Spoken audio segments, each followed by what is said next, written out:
Welcome to the Lansdowne Public Library's Geek Out podcast, where we geek out about just about anything.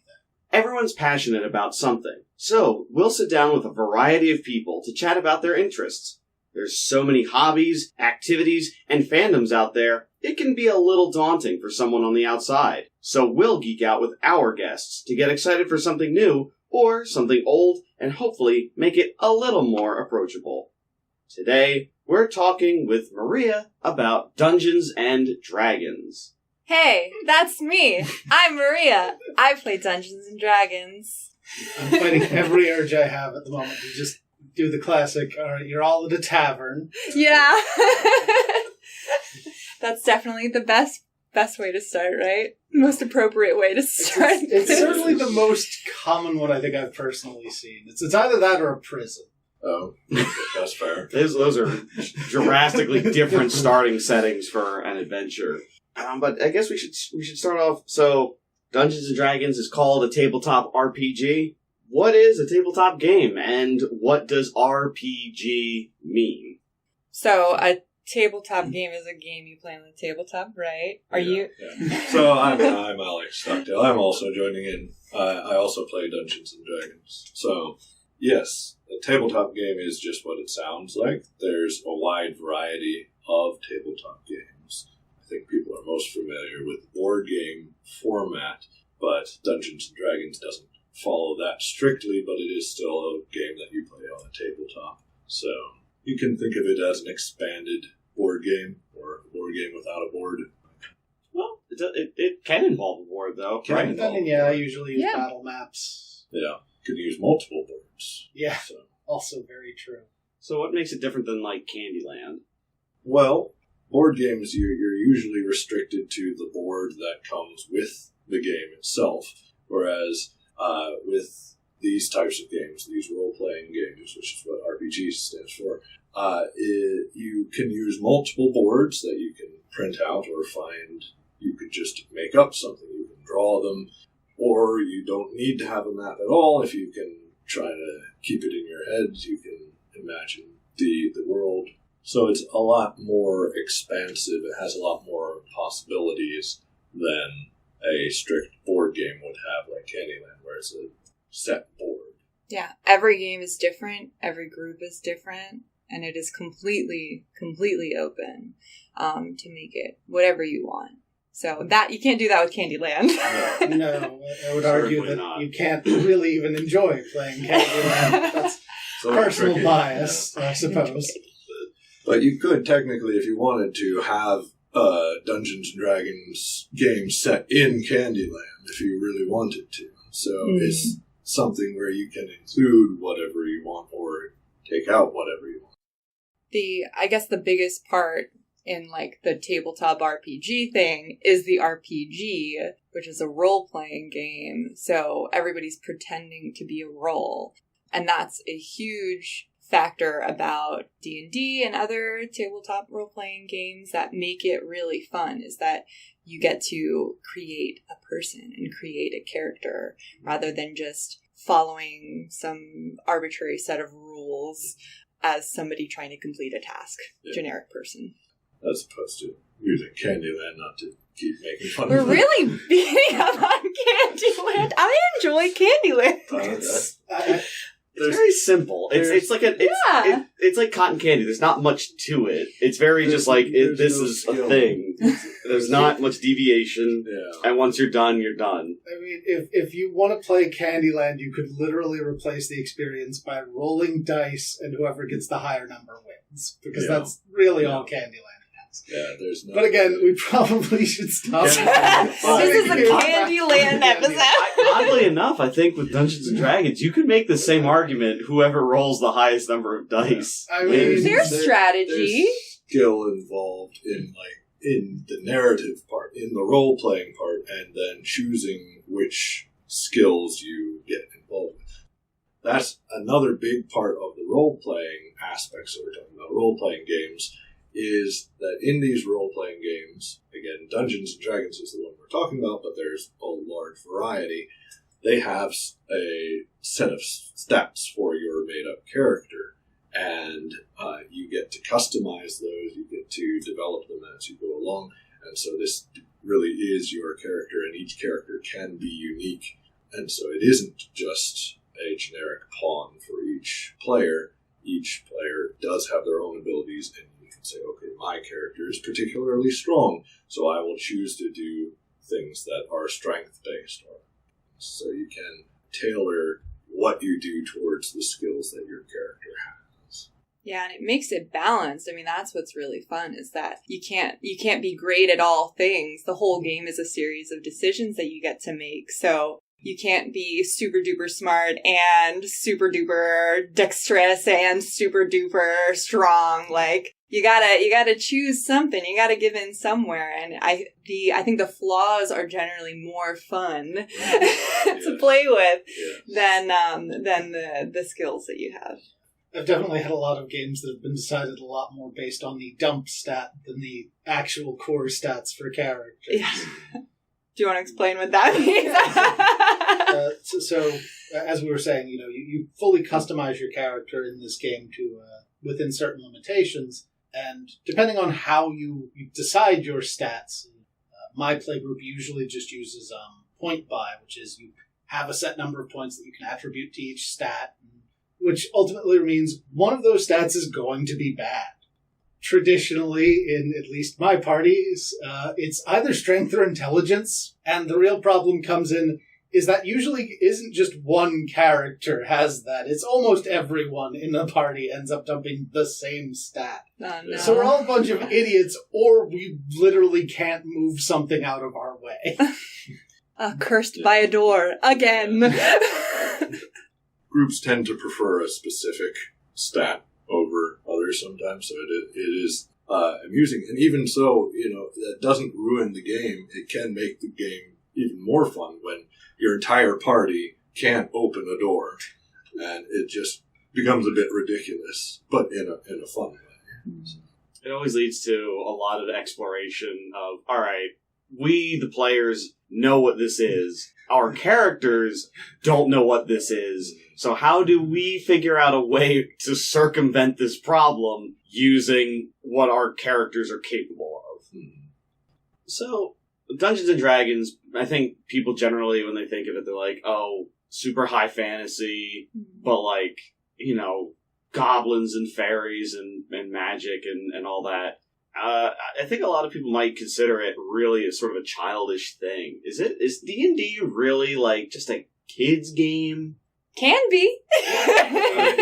It is largely a game about imagination, and that kind of makes it great for kids, although I've found with younger kids, you want like a much more simplified rule set.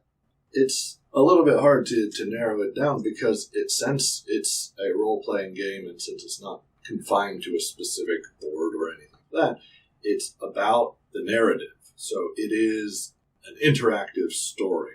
And so stories are not for kids or for adults. There can be for anybody. I will say that the vast, vast, vast majority of people I know who play D&D are adults. Well, full-grown, long-time adults. Yeah. And also that, like, it doesn't feel childish. I mean, I think there's a certain amount of, like, childlike wonder in it. There's certainly a lot of, like, unabashed excitement for this make-believe world, but when I get to kill a dragon, I am hyped to kill that dragon. I feel strong about killing that dragon. It's always a good feeling. Yeah. Yeah, it is about narrative, and there is, it's make-believe in that sense, but everybody likes make-believe no matter how old you are. That's why stories and, movies and books and all these are popular, because people like to enter in a different world. So this allows you to go into a book, and if it so happens that fantasy isn't your thing, then there are other things aside from Dungeons and Dragons that are the same type of game, just different settings. Yeah, I remember it was a video a while ago, but back in the late 90s during the huge Pokemon craze, Wizards of the Coast, which make Dungeons and Dragons, right? Yes, they're the primary owners at the moment of Dungeons and Dragons and Magic the Gathering. And at that time, they were also the U.S. manufacturers of Pokemon cards, so they had the rights. It's very rare but they made a version of really simplified, essentially, Dungeons and Dragons with Pokemon for, like, less than 10-year-olds. I watched, like, a whole video on it, and it was really interesting. Was it good? Was it supposed to be good? It was really simple. Like, you only used a 6-sided die, and most of it was, getting the kids to talk about, like, the adventure more so. So it was much more narrative heavy than, like, combat. But it seemed like a really neat, just like, okay, this is how you would get your kids into this sort of thing. And, like, I think it would be a great jumping off point. Yeah, I know, being that Wizards of the Coast is owned by Hasbro, they did release a My Little Pony equivalent recently as well. That apparently is fairly popular among kids. I don't have that much experience with it personally, but I know we actually had a patron of the library that wanted to run a game for it once. Really? Yeah. Wow. So definitely sometimes for kids. Yes, It can be for kids. But then, there are also versions, not of Dungeons and Dragons, but again of similar things that are based off of Star Trek, or there are Star Wars role-playing games as well. There's about 4 of those. Yes. Yeah.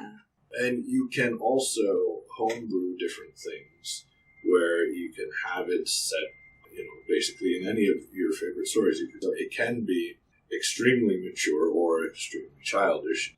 Campaigns I've played have been a massive mixture of both of those things. And sometimes that's the best way to do it. Yeah. It's almost unavoidable that you'll end up with some terribly dumb running gag or constant references to Monty Python, whatever it is your playgroup prefers. But I should ask, how did everyone get started here on D&D? Well, for me, I wanted to play D&D for a very, very long time. And I don't know, this sounds like a familiar story. I've heard this many times that it's hard to get into. And a huge part of that is I feel like you need to know somebody who plays. Like, learning how to play by yourself is incredibly hard. So I started in high school with a bunch of friends who've also never played D&D, and we had no idea what we were doing, and we spent 4 hours and never really went anywhere.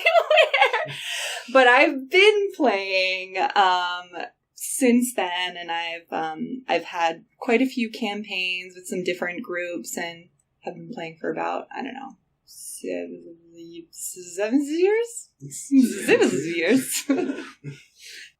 For me, I've always liked more of the complicated board games, but ones that have a lot of customizability and just a lot of different features. But I was always frustrated that no matter what system you use, whatever board game you use, there are inevitable rules that you will butt up against. And so I wanted to find a game that had as few rules to butt up against as possible. Something where you could be creative with things. So a lot of board game role-playing games, there's just an attack option. It's like, okay, well, what if I don't want to attack directly, the traditional attack? What if I want to sidestep and trip a guy so that he falls down a pit or something like that?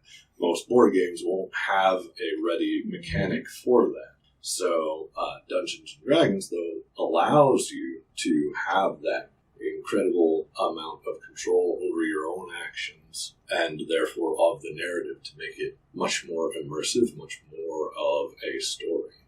Yeah, I think my introduction through D&D, I can't remember it exactly, but I want to say that there was probably a TV episode of some cartoon that was like, oh, we're doing a Dungeons & Dragons parody.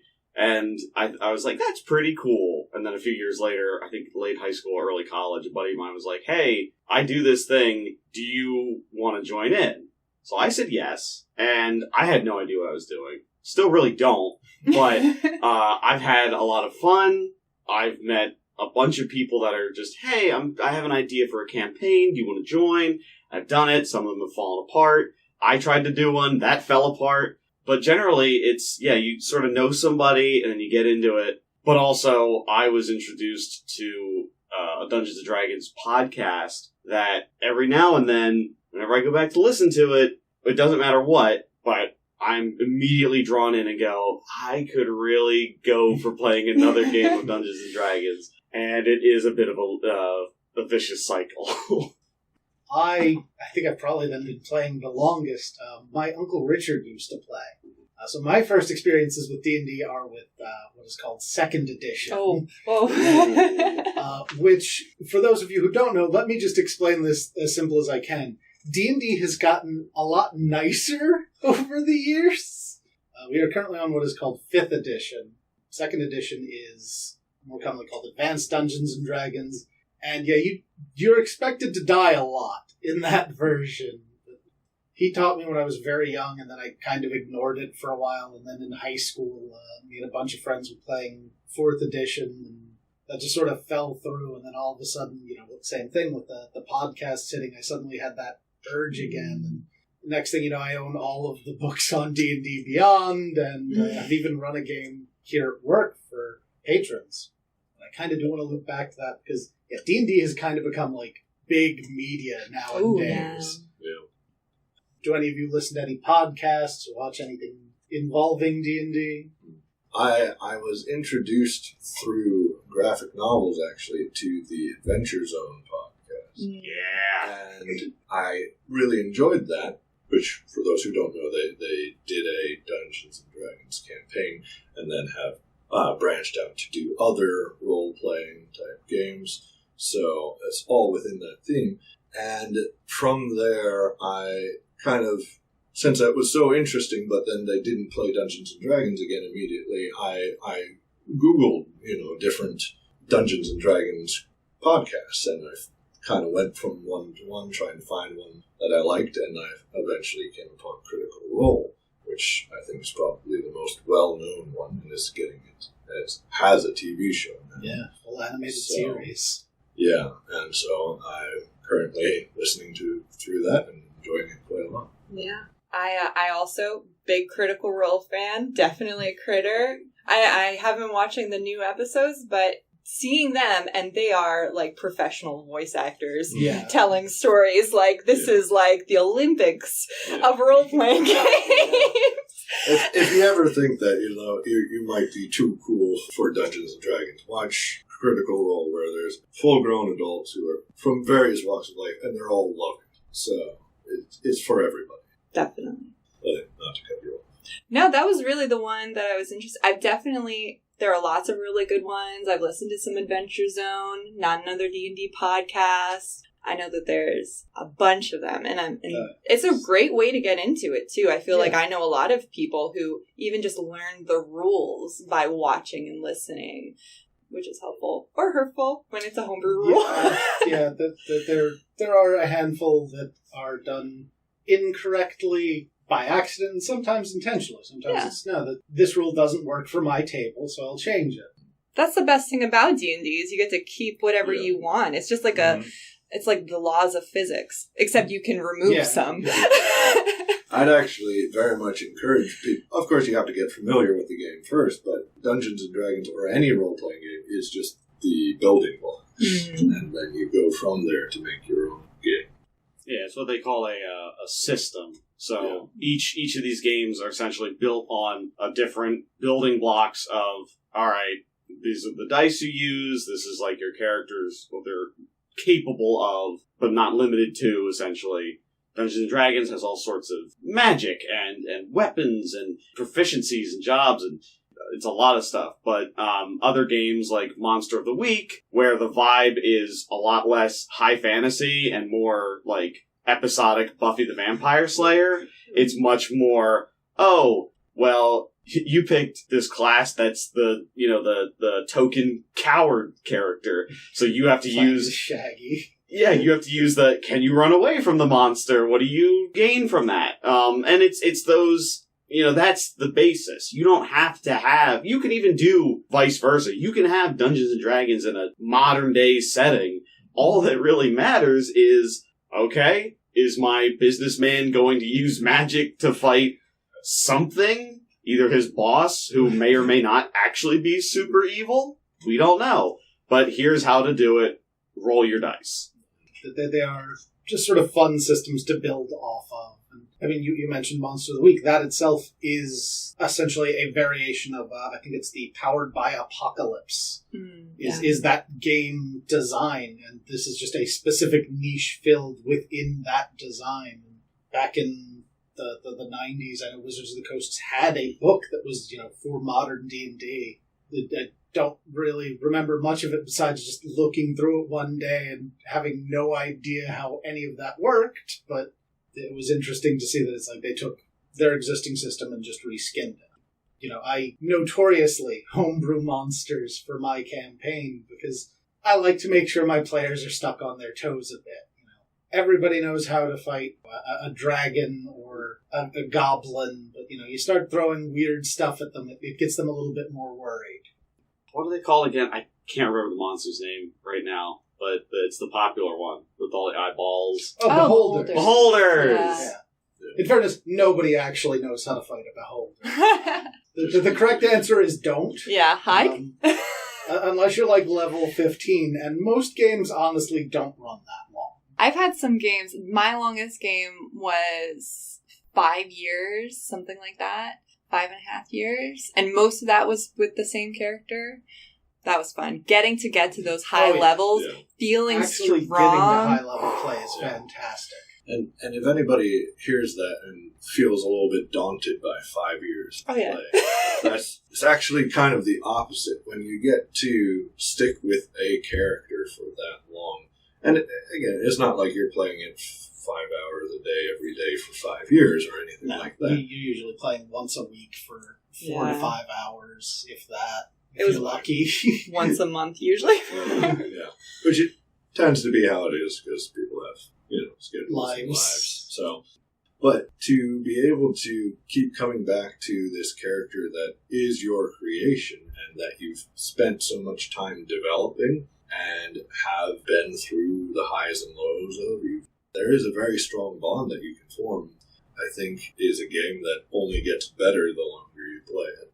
There's a point where, yes, a campaign does have to end, but still. Either because it reaches a logical conclusion, or, unfortunately, sometimes groups just fall apart, People move, things... Well, that's gotten a little easier nowadays. I mean, all of my games at the moment are done digitally. So, I play with a person that lives in Boston, a person that lives in New Jersey, and a guy that lives in Florida, so... We're all at least on the same time zone, which is nice. But that's also kind of going back to what is a tabletop game. That's one of the benefits of the structure that it is. That there are plenty of online board games nowadays so that you can all see the same board. But even if you don't have those programs, even if you're just on Zoom or something, a lot of these role-playing games are done in the imagination. So you can have access to that wherever you are. But should you want that visual element, there are various options. There is the by Wizards of the Coast, I believe, the Roll20, which is... I think they just have a license with Wizards of the Coast. Yeah. Wizards has not actually released their own tabletops thing. Everyone's kind of curious as to why not. Maybe D&D Beyond. That would make sense. I'm amazed they have Could not fit in the Beyond. Yeah. But so that one, licensed by Wizards of the Coast, is everything you would need for a Dungeons & Dragons game. It has all the rules in there. It has a virtual board. But there are plenty of other programs that can be made to be a makeshift virtual board for this. You were saying you used... Yeah, I literally run my game on Photoshop.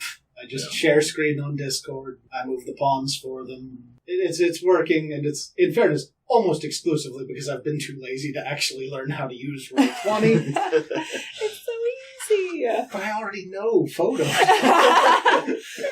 It's so much easier. You can click it and have stats. I'm a big old nerd about it, but it's free. That's the best thing about Roll20. Exactly. Is it's completely free. You can pay to get fancy pretty things, but you don't need fancy pretty things. But you're going to want them because, if we're being honest, most D&D players I know are definitely have at least some minor obsession with something, be it dice or minis or both. Oh, I think even Roll20 is worth it just for the, because I've played games where we didn't even make boards. We literally just used the chat function to roll the dice so everyone could see, You rolled like a bunch of these things. These are the numbers, and like it's an easy way to not fudge things. Yeah, but it does the math for you, which is nice. And D&D Beyond also has those features without the tabletop element. You can connect D&D Beyond to Roll20, and it will keep track of your hit points. Wink, wink, wink. This podcast is not brought to you. If they would like to sponsor us, we will gladly take it. But we just generally like the programs. You mentioned obsession with buying with dice or miniatures. I don't know what everyone's sort of poison is, but there's also a huge getting art done of characters. I have a friend of mine, she's an artist on Twitter. Every time she plays like a new RPG, she's just sends up fan art of her characters because she's just so obsessed with them. And it's amazing. But have you guys ever gone to those lengths of collecting for just anything for your games? Yes. Oh boy. That's a loaded question. I have made minis of my characters because the default minis that the DM had, I was like, it's not suitable. It's not good enough. I need a customized one that is specifically what I was imagining. I also like to, when I am running a game, I talk to the players and then do Photoshop images of their characters, and sometimes I can use photographs of the players so that I can make them look like an elf or something. That's so cool. Yeah, I've never seen that before. That's awesome. Really fun. I really enjoy doing it. So I like creating worlds. I like being in these worlds. So there's anything and everything involved. Yeah. Definitely connected to anything and everything involved too.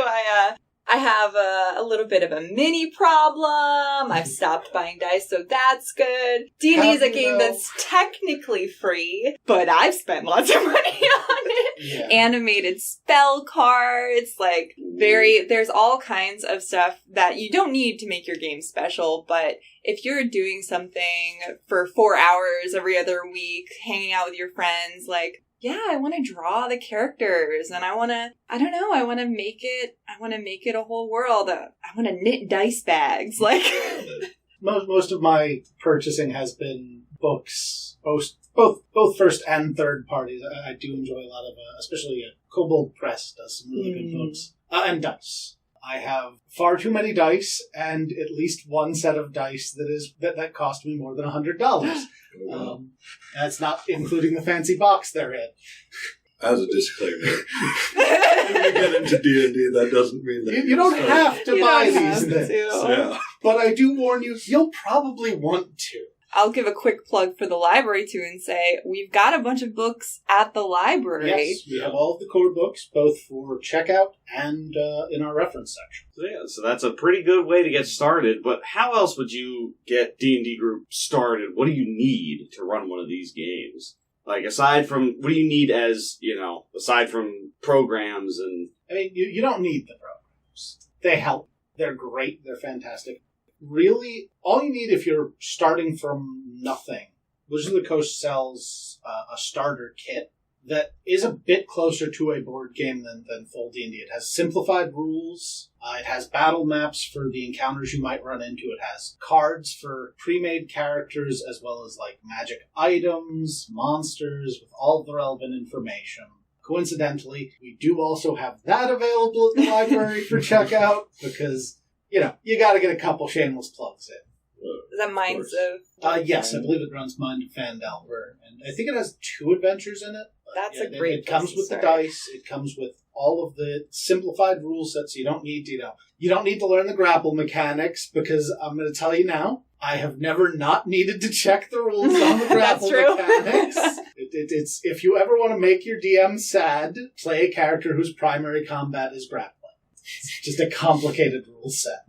But even then, you don't really need anything. No. The main rules are freely available online. Yep. Just buy D&D, buy Wizards of the Coast, and so much of the information you need to make really any character that you'd want is online. There are free dice rollers online. Yeah. You don't need anything. You need 4 people and a schedule that works. Yeah. That's what you need. I mean, even then, I've known some people who've played just a one-on-one campaign, essentially, with just a DM running one character through an adventure. But you definitely, I suppose the one thing you do need is at least one person who wants to play with you. That's not a one-player. And one of you needs to be willing to run everything. Figure out how to play It's the hardest part of Dungeons and Dragons is the dungeon master. Who's DM'd here? I think, yeah. Everybody. Okay, so, like, what is rewarding about being a dungeon master? Like, what do you... It's a lot of work, obviously, but, like, what do you get out of it? I think, in a lot of ways, it's the same stuff that you get out of playing as one character, just on a larger scale, because instead of... You do, as a player, get to spend more time with your one character, but you're building a story, and as a DM, you are building a world. So you can create, landscapes, you can create political strife, you can create new monsters if you want to throw stuff at your players.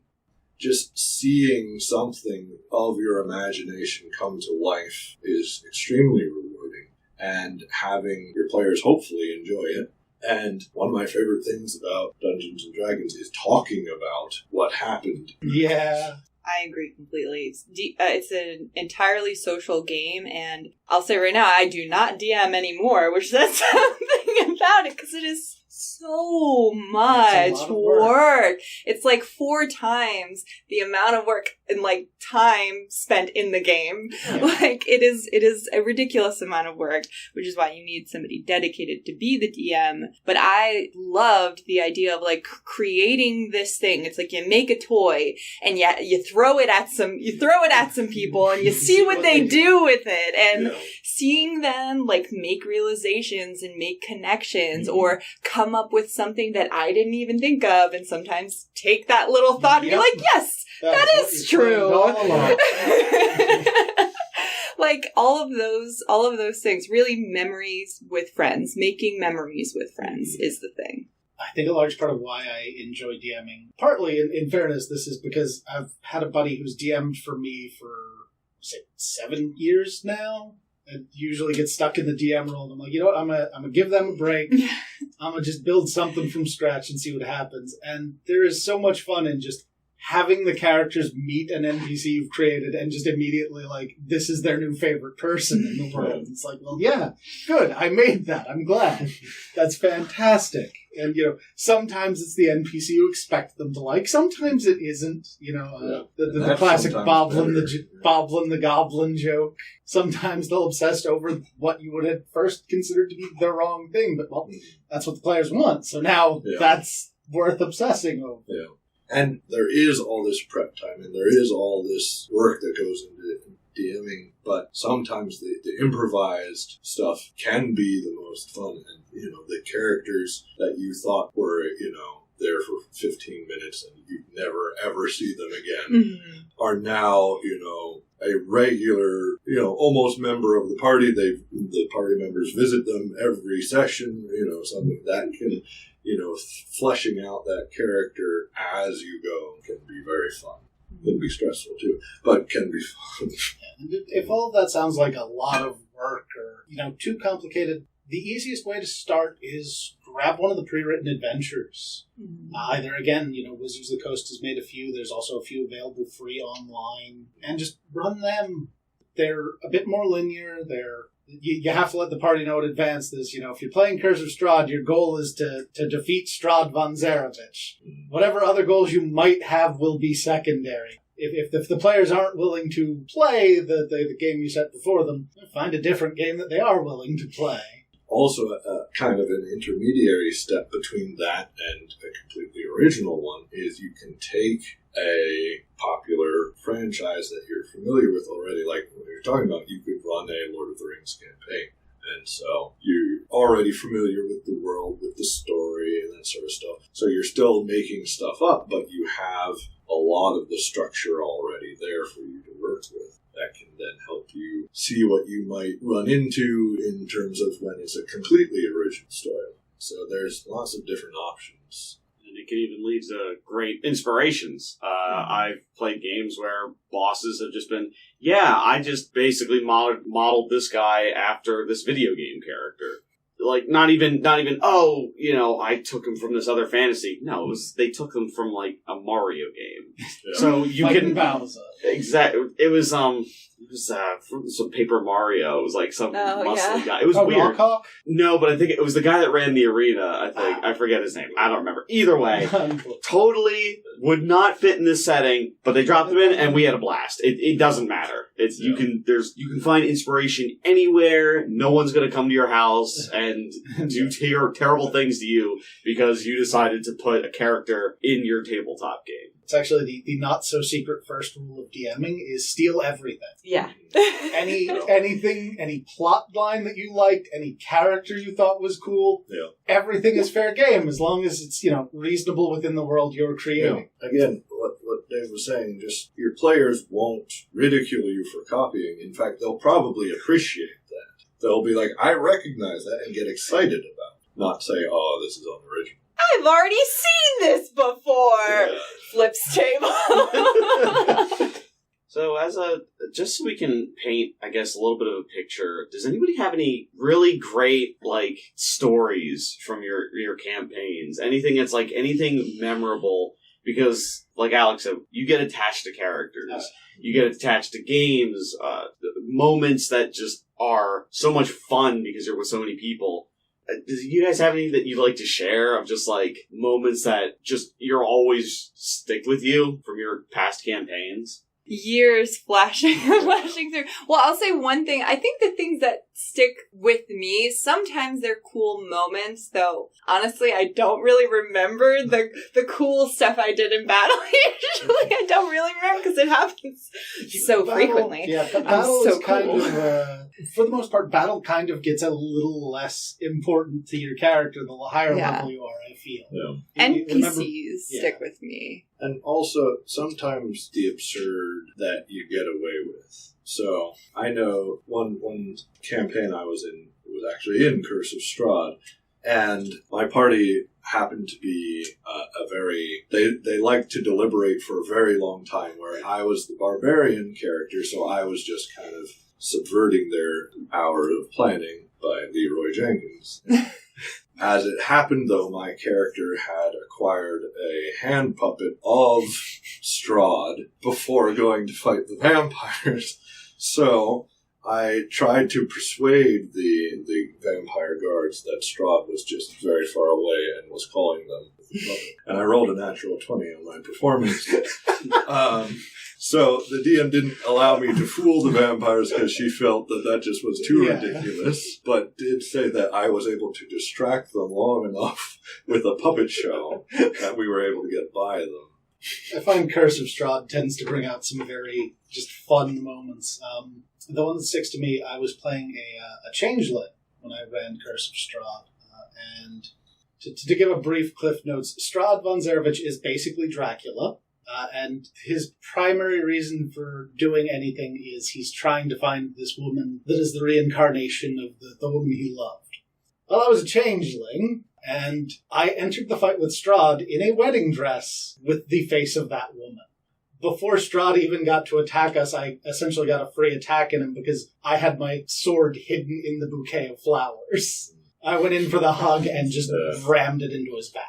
It's very cinematic. Yes. Then I had to run around that castle that whole time in this wedding dress. and that's the best part, when you stick with whatever gag is going on, just play it out until it's ridiculous. It's what are the implications of doing that? Okay, well now, you have to jump across a giant chasm in a wedding dress. One thing that came, not to me, this didn't happen to me, and it's another one of those scenarios where the thing that happened was subverting the adventure that we were supposed to do, the encounter that we were supposed to have, where a party member has, a comprehend languages or something, and we were infiltrating this lizard folk lair, and they go in and shapeshift into a lizard folk creature, and then they have to make some reason why they can't speak, because they can understand what they're saying, but they can't speak back to them. They can just understand the language. And so he shapeshifted into a lizard folk without a tongue. And then it was a great encounter. It was a great thing because he completed this gladiator battle and was like the hero of the lizard folk. But then they bring this hero to the shaman to restore his tongue. And, well, wouldn't you know, magically when they restore his tongue, the very smart player, Matt's a great player, decides, oh, magically, the gods have taken away his hearing. And he's like, I'm sorry. Moments like that really stick. I feel like the doing the unexpected thing and completely messing up all the DM's plans or really fun NPCs are the things that stick with me. So much to this game. I think we can all agree that it can get very in-depth, but it allows for just so much possibility. Whether it's bluffing your way out of a situation or just ramming your head into it a billion times. I've definitely attempted both of those options. Yeah. They're both fun. Yeah. It's always interesting because traditionally, like, my favorite way to play the game is usually like, oh, I'll play a rogue or a wizard, but ultimately I keep getting shoehorned into being the person who can, actually stand and fight because nobody wants to play a cleric or a warrior. And I gotta say, in 5th edition at least, play a cleric or a warrior. They're fantastic. Have never played either of those classes. I haven't been a barbarian quite frequent, which is fun. Because everyone underestimates how much damage you can take. Even the DM sometimes. What do you mean you're still standing? Well, I only take half damage. I fell off a cliff. And I survived because I was half orc, so I dropped to 0. To 1 hit point. And then went back up to 1. So everyone's like, he's dead. I'm like, I'm fine. It's about 100 feet. I mean, 1 hit point, fine. I don't know about fine. Combat was over. Alive. Combat was over. We could take a rest outside. There you go. That's the best thing. A magical 8 hours is all you need. If only 4 if you're an elf. There you go. They say that, and this is joked about a lot. In there's a good episode of Gravity Falls where they talk about they do Dungeons and Dragons. Yeah, featuring Weird Al Yankovic as the evil character that comes out of the Jumanji-esque Dungeons and Dragons board game. But it's they go into, I think, what turns a lot of people off from these games is that it has a huge math element to it. Do you guys experience a lot of math when you play? Is that like a limiting factor? I mean, I can see how it could be for like the extremely young and things like that. But at least these days, there are so many tools available online that will, roll the dice and put all the numbers in for you. And I'll be honest, the number of times, both in my own games and watching or listening to other people play, where they're like, all right, that's a 17. Wait, no, sorry, 16. Or 15, You don't have to be fast with the math. No. It's mostly just addition, very occasional multiplication, only if you're doing something very well or something is weak or resistant to something you're doing.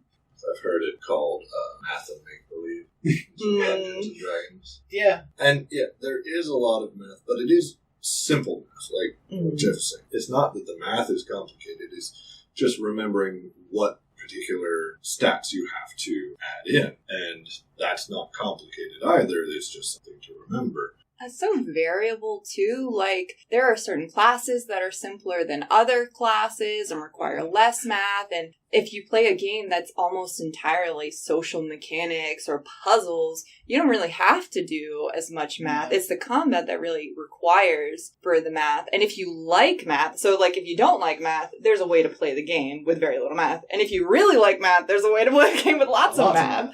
And if you are really into, like, sometimes I really love thinking about the statistics of the different attacks and spells I can do, or like if something is more risky but has a higher payoff, and like all of those things are part of the fun of the game for me.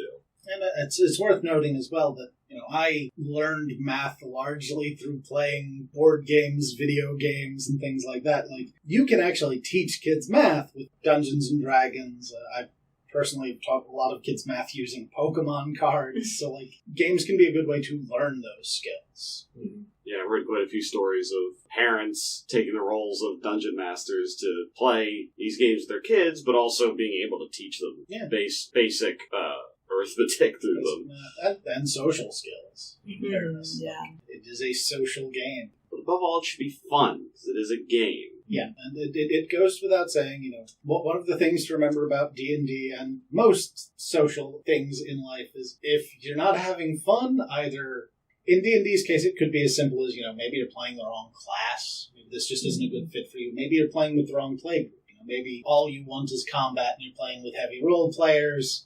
Sometimes you gotta find a different group, or even just be like, hey, listen, could we maybe get some more combat in here? I built a character around that and I'm getting no use from it. It's tempting to say, find a group of pre-existing friends that you know. Sometimes you don't even need that. There are websites which will tell you where you can meet up with pre-existing groups or new groups waiting for. And so you can find the group that works for you. It's a very large audience, Dungeons & Dragons, and it's probably growing quite a lot right now, so you will be able to find something somewhere. It's a good place to start. There's never been more resources or more visibility and acceptance, certainly. Yeah, this went from being largely a nerd passion to being, again, this almost multimedia giant. Yeah. So is there anything else really talk about what D&D means to you, or just gush a bit, I mean, it means friends to me. Like, I play D&D. D&D is fun. I love playing D&D. I really love it because it's an excuse and a structured time to hang out and have fun with my friends.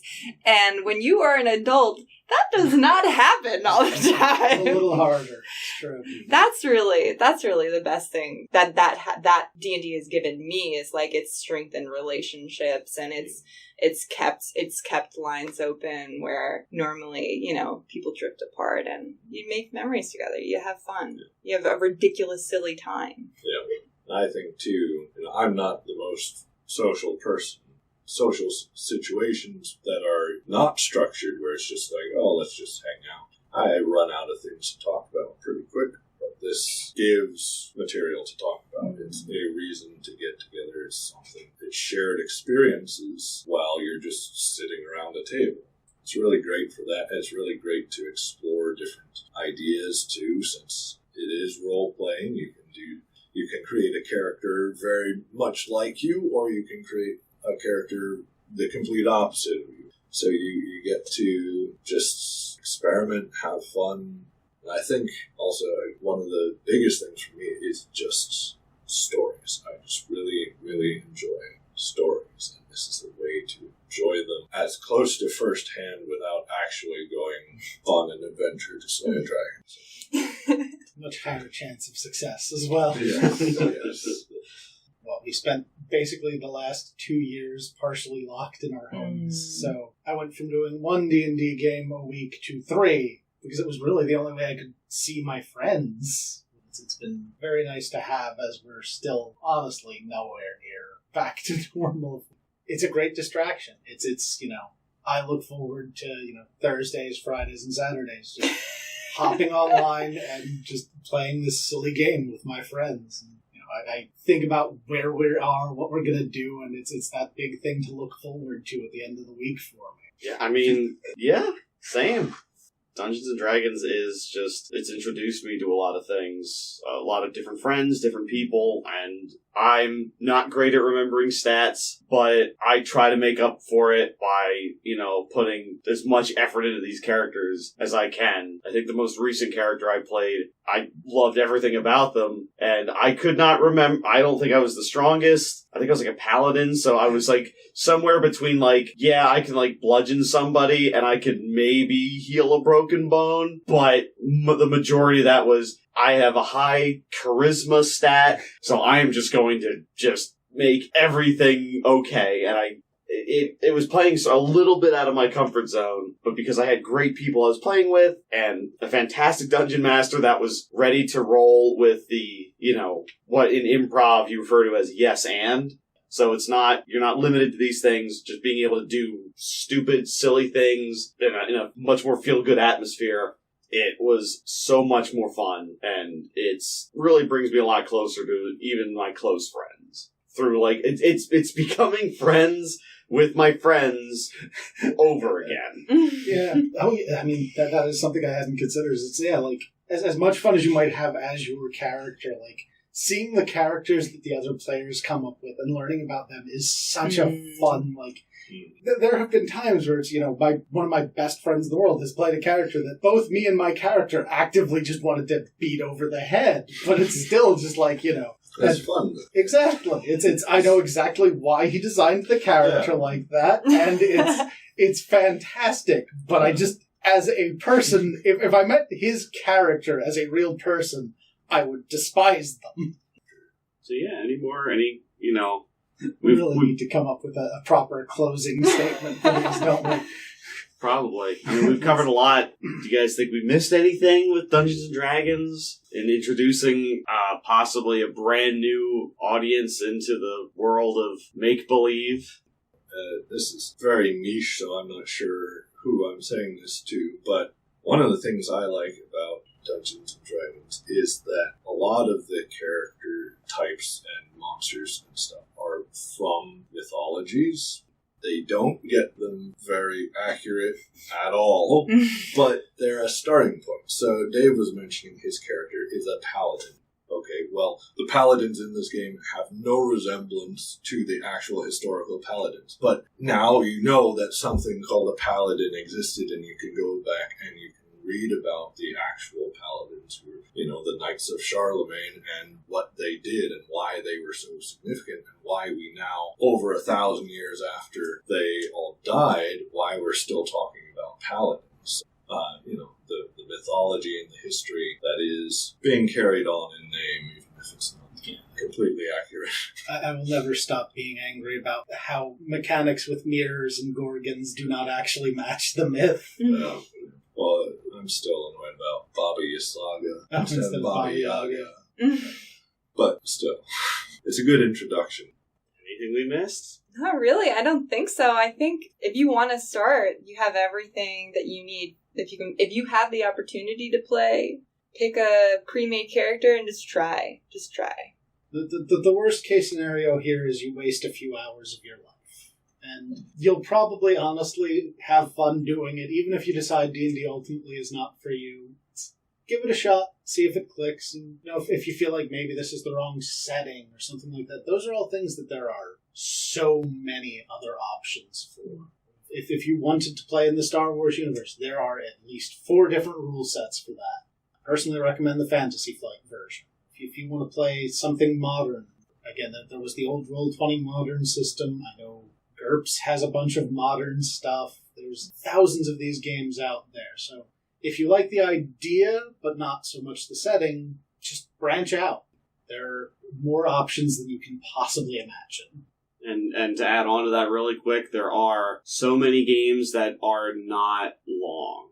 We've talked about, going 5 years with some characters. Some are just one-shots where you play as just something real quick, and it's just, you play a few hours, and that's the entire game. Some of them are super simple, super quick, designed just for an evening. They don't have to be long epics. Some of them can just be short and sweet. And if you are looking for that short game, I would personally recommend Kobolds Ate My Baby. It is a fantastic game, runs about 2 hours. All of the players usually die within the first hour and have to make new characters. It is just a dumb, silly game and a fun way to kill an evening. All right, well, I think we're probably at time. Yeah, we really need to come up with a proper closing statement. We should definitely sit down and think about that. Thanks to Maria and Alex for coming in for this and sharing your experiences. Yeah, thanks for having us. Like we said, all of the Dungeons & Dragons materials that you might need to start a game are available for rent or as reference books in the library, which means they will not leave, so they'll always be here. You can always come in and start that way. And if you'd like to geek out with us sometime, just visit lansdownlibrary.org/podcast. There'll be a green register here button where you can click and fill in the little form to let us know what you'd like to talk about.